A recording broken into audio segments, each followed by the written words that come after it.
Hi, ഇന്നത്തെ video ആണ് കേട്ടോ ഞാൻ ഇന്ന് പോസ്റ്റ് ചെയ്യുന്നത്. ഞാൻ കോതമംഗലത്ത് നിന്ന് മൂന്നാറിലേക്ക് പോകുന്ന കാഴ്ചയാണ് നിങ്ങൾ കാണുന്നത്.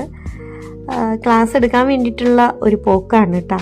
അപ്പോൾ എന്തായാലും ഞാൻ വീട്ടിൽ വെറുതെ ഇരിക്കുന്നു. അപ്പോൾ പകല് ക്ലാസ് വയ്ക്കാമെന്ന് വിചാരിച്ചാൽ നടക്കില്ല. മിക്ക സ്കൂളുകളിലും ഇപ്പോൾ എക്സാം നടക്കുകയല്ലേ, അപ്പോൾ അതിൻ്റെ പഠിത്തവും കാര്യമായിട്ട് പിള്ളേർക്ക് വരാൻ പറ്റുന്നത്. അപ്പോൾ ഞാൻ വിചാരിച്ചു ഈവനിങ് എടുക്കാമെന്ന്.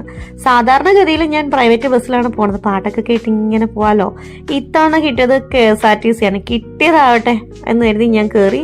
ഇപ്പോൾ ദേ മൂന്നാർ ടൗണിൽ നിന്ന് ഒരു ഓട്ടോ വിളിച്ച് MG കോളനിയിൽ എത്തിയിട്ടുണ്ട്.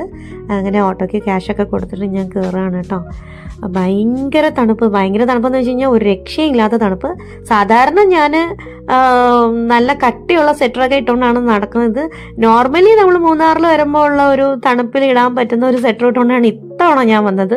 അത് ഇട്ടത് അബദ്ധമായി എന്ന് എനിക്ക് തന്നെ തോന്നുന്നു. അത്രയ്ക്ക് തണുപ്പ്. എനിക്ക് തോന്നുന്നു ഒരു 0.3 ആണ് ഇപ്പോൾ അവിടുത്തെ കാലാവസ്ഥ. അപ്പോൾ എങ്ങനെയെങ്കിലും ഒക്കെ പോയിരുന്നു. ഞാൻ ക്ലാസ്സൊക്കെ എടുത്ത് തീർത്തു. കുറച്ച് കുട്ടികളെ വന്നിട്ടുണ്ടായിരുന്നുള്ളൂ. എന്നാലും ഞാൻ അവർക്ക് വേണ്ടി ഒരു 1.5 മണിക്കൂർ എടുത്തു. 6 മണി തൊട്ട് 7:30 വരെ എടുത്തു.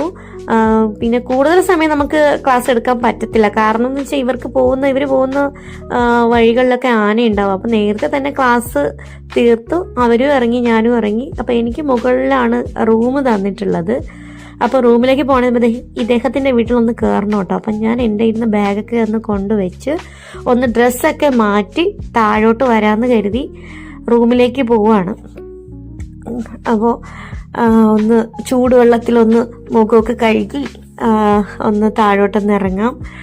അങ്ങനെ അനിതയുടെ വീട്ടിൽ പോയി. ഇതേ കണ്ടോ, വെളിച്ചെണ്ണ വരെ നല്ല കട്ടിയായി പോയി. ഇവിടെ മനുഷ്യൻ തന്നെ മരവിച്ചിരിക്കുകയാണ്. അപ്പോൾ എനിക്ക് 2-3 ദോശയൊക്കെ ചുട്ടു തന്നു. ഞാൻ അതൊക്കെ കഴിച്ചു. അനിതയുടെ വീട്ടിൽ ബൈ ബൈ പറിച്ചിട്ട് ഞാൻ പോയി റൂമിലേക്ക് പോവാണ് കേട്ടോ.